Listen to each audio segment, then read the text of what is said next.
You know what I think? I think that if we can generate a large voter turnout, if many, many people stand up, fight back, and tell us that our government belongs to all of us and not just a handful of campaign contributors,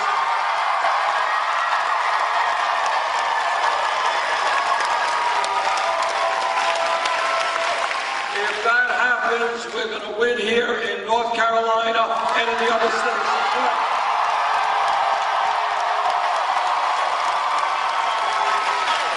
So North Carolina, let us, I know as Congresswoman Gafford pointed out, this state, we all know, has an incredible history of so many of their young men and women in the military. We have so many veterans. Let us honor our veterans, defend democracy, come out and vote on Tuesday.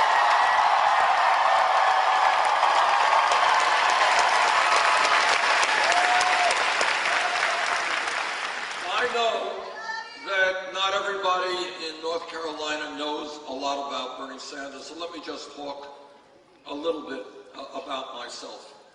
I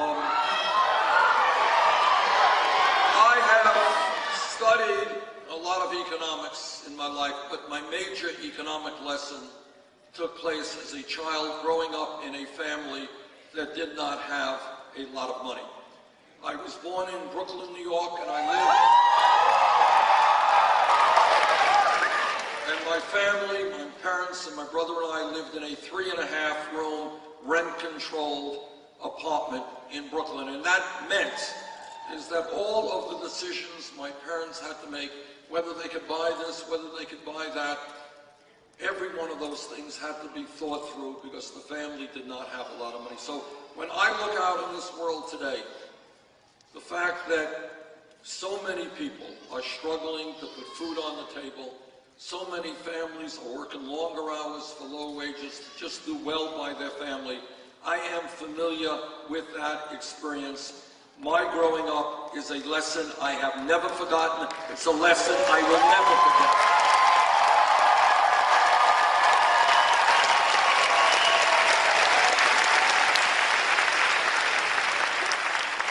Let me just take a few minutes to point out some of the very significant differences that I have with Secretary Clinton.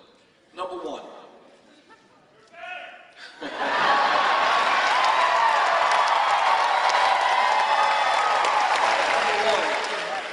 I hope that everybody in this room knows that today, tragically, we have a corrupt campaign finance system which is undermining the nation.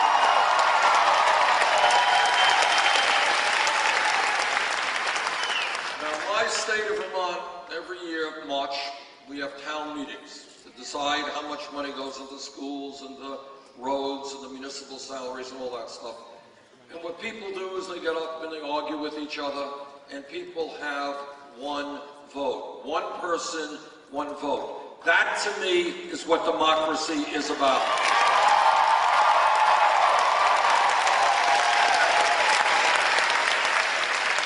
And I want everybody to appreciate, we got to think outside of the box, outside of status quo. When you have these horrendous super PACs, which are funded by Wall Street and billionaires, when you have one family, the Koch brothers, and a few of their billionaire friends spending some $900 million in this campaign cycle to elect candidates who represent the rich and the powerful, that is not what democracy is about. That is called oligarchy.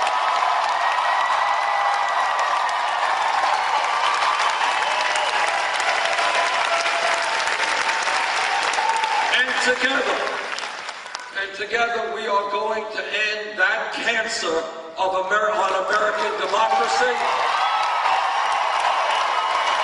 We're going to overturn Citizens United and move toward public funding of of elections.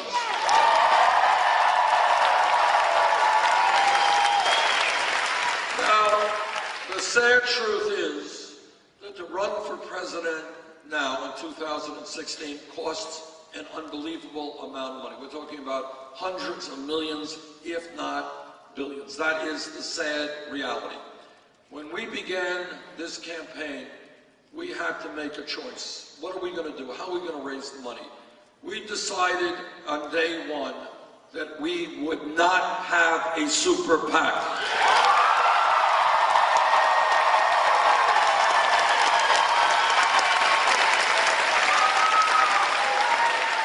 We do not represent Wall Street, the drug companies, the fossil fuel industry. We don't represent the billionaire class. We don't want their money.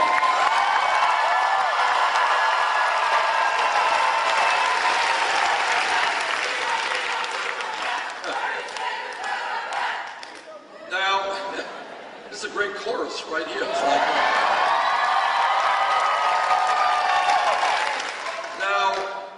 Hillary Clinton made a different decision. She doesn't have one super PAC, she has more than one super PAC. And what she has done in the last reporting period from her largest super PAC is raise some $25 million, $15 million from Wall Street.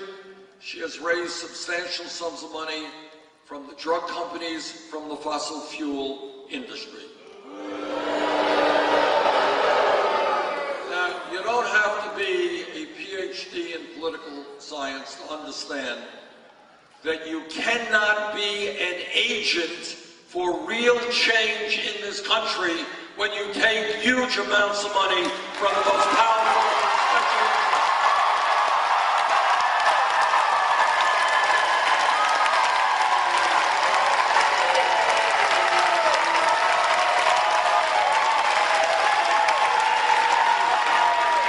Now, we have chosen to do it a very different way, and I honestly, in a million years, would never have dreamed that I would stand before you 10 months after we began this campaign and tell you that we have received over 5 million individual campaign contributions.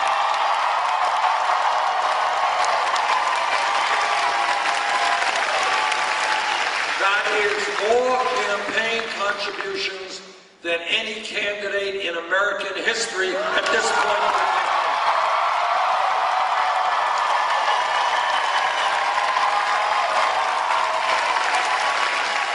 Anyone here know what the average contribution is?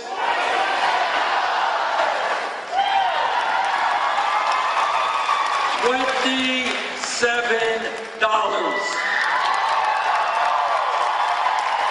So you got one candidate receiving $15 million from Wall Street, lots of money from the drug companies, lots of money from the fossil fuel industry. The other candidate receiving 5 million individual contributions at $27 apiece.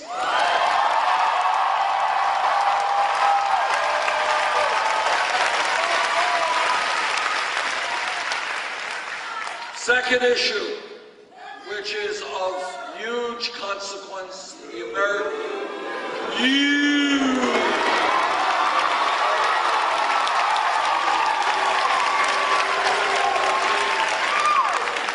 forgetting, I gotta take that word out of my vocabulary. Every time I say it, it comes back to me. All right. Another issue of significant importance. Now, the issue of trade is not a sexy issue. And that is that the television media virtually ignores it completely. It's too complicated. It's not dealt with by the corporate media. They have their own conflicts of interest on that issue. But as everybody in this room knows, our disastrous trade policies for the last 30 or 40 years have had a horrendous impact on the lives of millions of working Americans.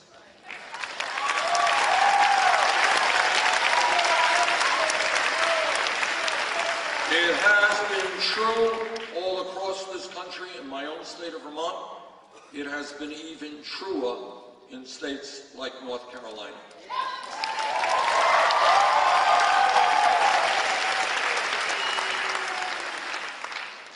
Now, way back in the early 1990s, when the issue of NAFTA came up, I saw it for what it was in 5 minutes. And what it was an attempt by corporate America, and by the way, corporate America writes these trade agreements.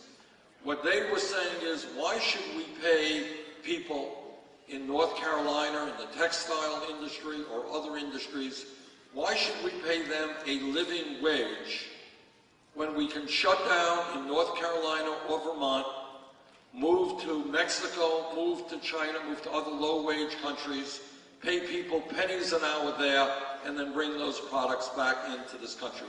That was what these trade agreements were designed to do, and tragically, that is exactly what they have done. As a result of NAFTA, permanent normal trade relations with China, and many other trade agreements, we have lost millions of decent-paying jobs in this country.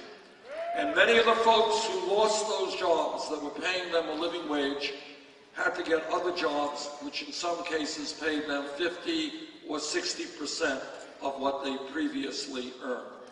Since 2001 in America, we have lost almost 60,000 factories. 60,000 factories, millions of jobs.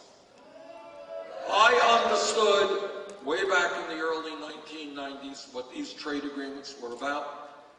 I helped lead the effort, unfortunately unsuccessfully, against NAFTA, against permanent normal trade relations with China, and against all the other trade agreements. Hillary Clinton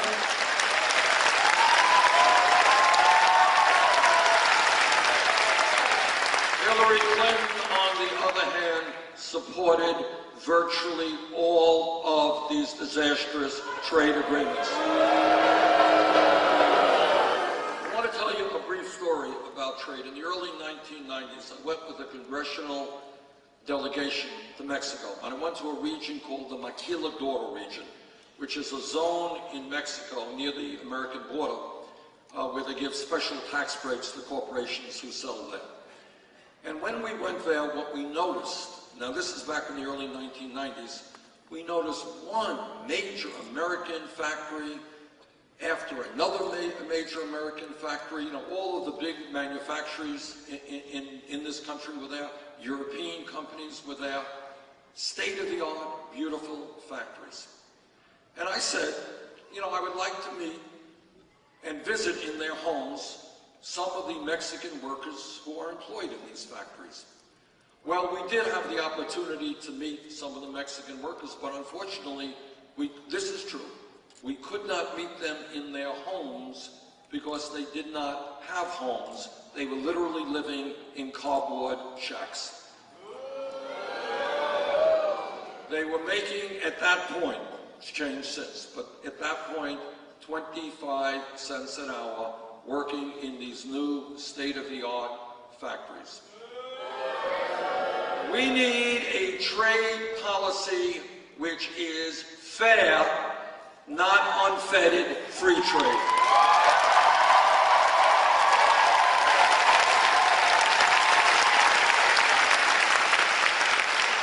Whether it is NAFTA or PNTR with China or the TPP, American workers should not be forced to compete against desperate people who make pennies an hour.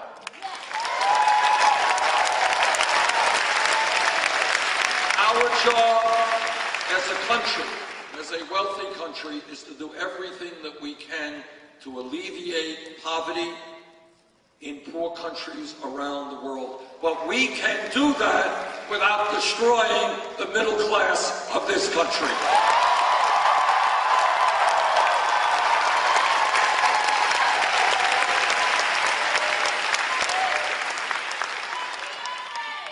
Now, this campaign is because we don't have to listen to billionaire campaign contributors. We can listen to the American people.